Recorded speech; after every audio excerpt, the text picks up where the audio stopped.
In qualifying for traditional financing for a first rental property, does the potential rental income count towards your qualifying income? No. No, it does not.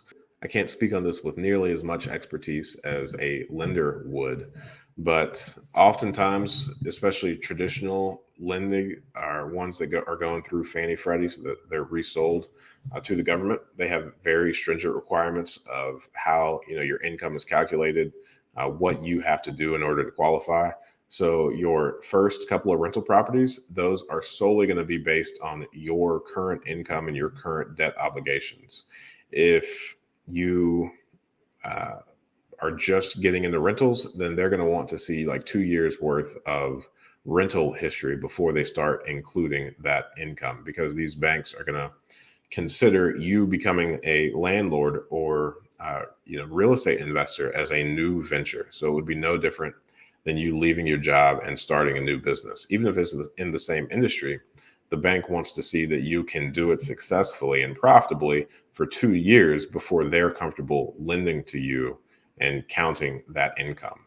So if are already retired and you get multiple pensions and you start your new job, right, you can use that pension income, that retirement income, to qualify for loans, but not your new business venture. Now, once those 2 years pass and you have been in business, you've been profitable, and you can show that, then they're going to be able to include that new business venture, now seasoned business venture income, in qualifying you for loans.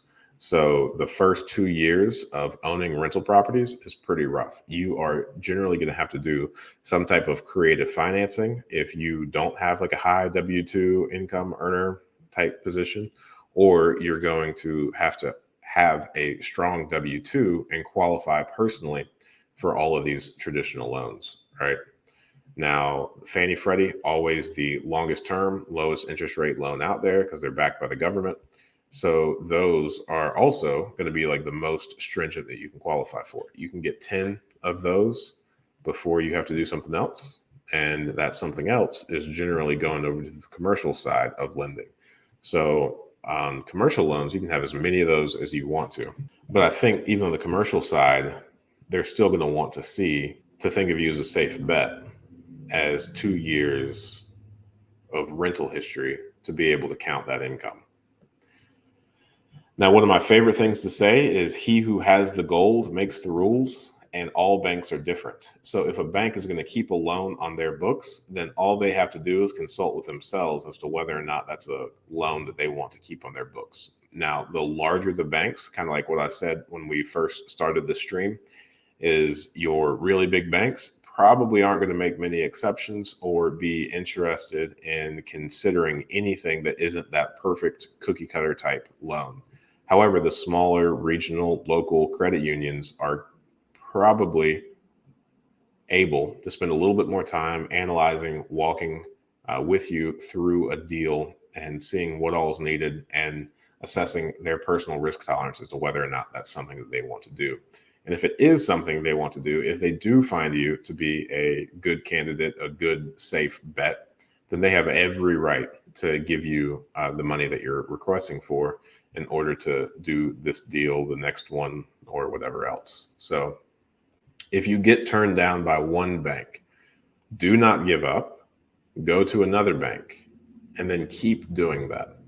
And it's also really important to know whether or not somebody is going to resell this to Fannie Freddie or if they're going to keep it in their personal portfolio, because that changes the conversation as well. Because if you talk to one bank and they're saying no because they can't resell it to Fannie Freddie, then you know that you now need to go find a bank that is willing to keep that loan in their portfolio. Because if you don't make that distinction, then you run into the risk of asking 5 banks that all plan on selling your loan to Fannie Freddie and getting declined by all of those. And that's just kind of silly once you know it doesn't fit that Fannie Freddie cookie cutter pattern. I'm happy with that answer. I think I did a good job. Thanks for watching that clip. I thought that was a good question. And I think you can ask good questions too. Join us every Friday morning at 8 a.m. Eastern Standard Time for a live stream Q&A where we answer plenty of questions just like this one. In the meantime, consider subscribing to the channel if you want more of this content. And if you want to increase your deal flow, analyze properties better, and help me feed my family, click the link below for a free 7-day trial of PropStream.